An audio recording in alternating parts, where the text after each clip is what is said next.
Bonjour à tous et bienvenue pour cette nouvelle vidéo de Trader 0 à Trader Pro, les 21 étapes pour devenir un trader professionnel. Alors, les avertissements liés au risque de trading tout d'abord. Le Forex et les CFD sont des instruments financiers présentant des risques élevés qui peuvent entraîner des pertes supérieures à votre investissement initial. Cette présentation et la vidéo qui l'accompagne sont uniquement destinées à des fins d'information et d'éducation. Je me présente, Jérémy Delsol, analyse de marché pour Admiral Markets et notamment trader pour compte propre. Alors on est toujours dans la partie D, connaissez votre système, c'est le 16e jour, donc la 16e vidéo intitulée Évaluation et enregistrement du système.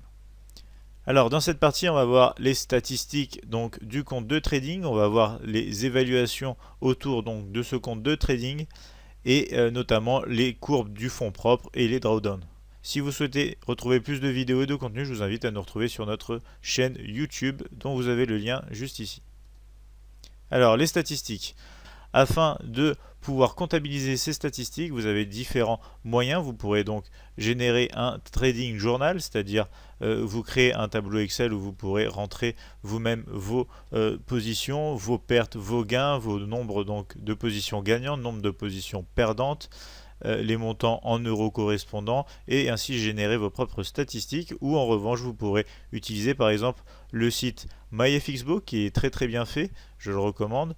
Vous pourrez notamment utiliser le site fxblue.com ou encore le Forex Strategy Tester de votre plateforme MT4, ce qui va vous permettre d'avoir des statistiques pour évaluer votre stratégie. Vous pourrez aussi utiliser donc des indicateurs customisés par l'équipe d'Admiral Markets pour générer cet historique avec notamment donc le simulateur d'historique que nous avons sur notre plateforme avec les outils de l'édition suprême de MetaTrader 4.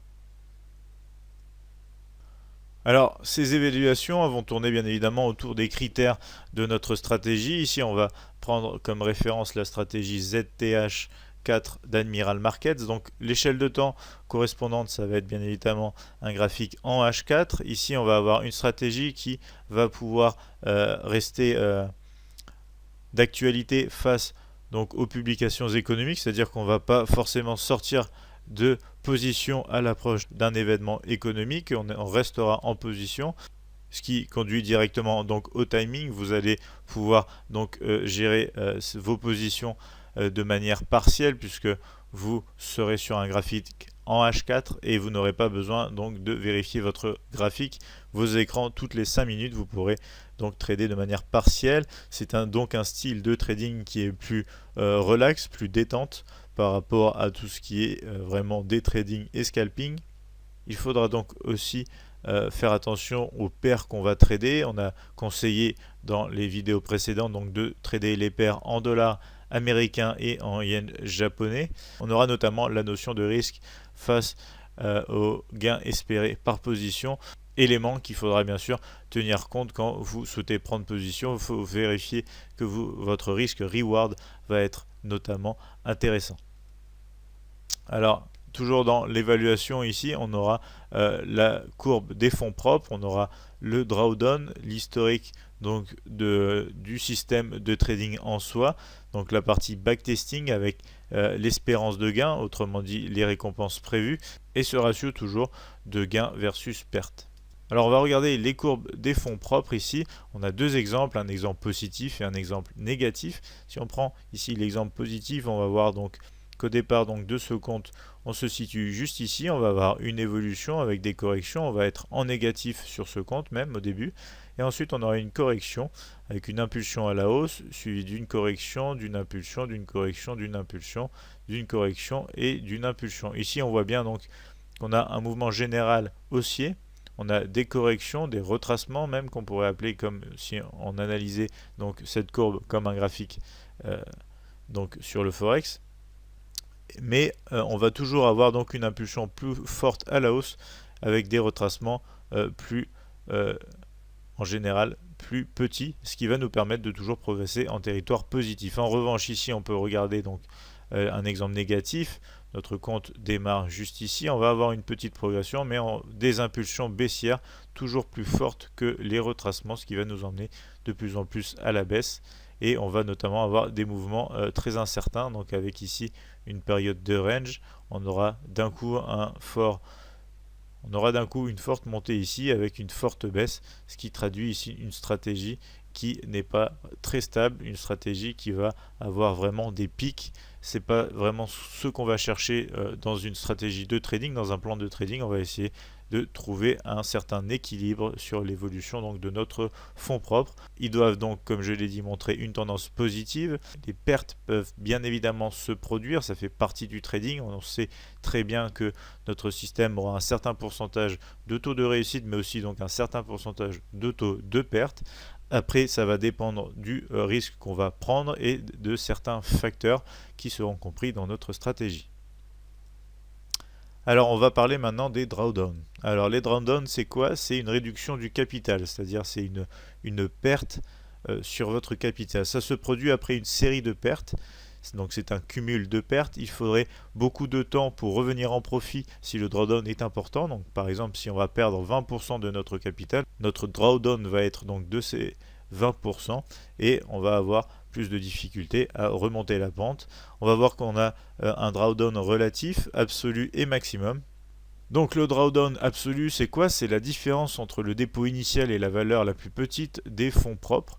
C'est combien en dessous du niveau du dépôt initial votre compte a diminué. Donc le drawdown absolu, c'est égal au dépôt initial moins le solde minimum. Donc le drawdown maximal, ça va être quoi? Ça va être la différence entre le niveau maximum haut et bas de votre compte. Autrement dit, la formule max des niveaux les plus hauts moins les niveaux les plus bas. Le drawdown relatif, c'est en revanche un rapport entre le drawdown maximal et la valeur correspondante au sommet local des fonds propres. Ce coefficient montre les pertes en pourcentage des fonds propres d'un conseiller expert. Alors comment MT4 calcule-t-il le drawdown? Dans le rapport MT4, donc à la suite des tests historiques réalisés grâce à notre outil, par exemple comme le simulator donc d'Admiral Markets, le drawdown relatif est calculé comme un pourcentage de la différence du sommet et du minimum historique des fonds propres avec le sommet des fonds propres. Au début, le solde du compte propre est de 100 $. Un trade est ouvert et après enregistré en profit flottant de 10 $. Il résulte un sommet de fonds propres, donc de 100 $ plus 10 $, ce qui fait 110 $. Le trade arrive alors sur un territoire négatif de moins de 20 $. Le minimum des fonds propres devient donc 100 $ moins 20 $, soit 80 $. Dans MetaTrader 4, le retrait relatif est calculé comme il suit, soit 110 $ moins 80 $ divisé par 110 $ fois 100, ce qui est égal à 27,27%. Alors pour finir cette vidéo, on va rappeler que le trading est avant tout une histoire de gestion du risque. Le système va nous aider à prendre nos décisions. Et on va devoir identifier donc un système et une méthode pour la pratiquer et pour donc être certain de pouvoir l'utiliser tous les jours sur les marchés, car notre nature humaine va venir malheureusement faire défaut si on n'a pas un bon système de trading avec des règles bien établies et notamment donc un plan de trading à suivre à la lettre.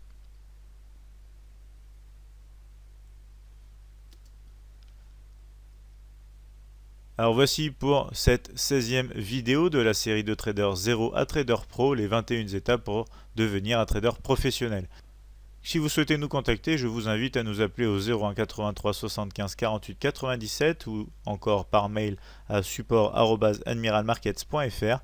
Vous pouvez notamment retrouver notre chaîne YouTube et notre page Facebook au lien ci-dessous ou encore visiter notre site internet www.admiralmarkets.fr. Je vous remercie de votre attention et vous retrouve très vite pour la prochaine vidéo, la vidéo numéro 17.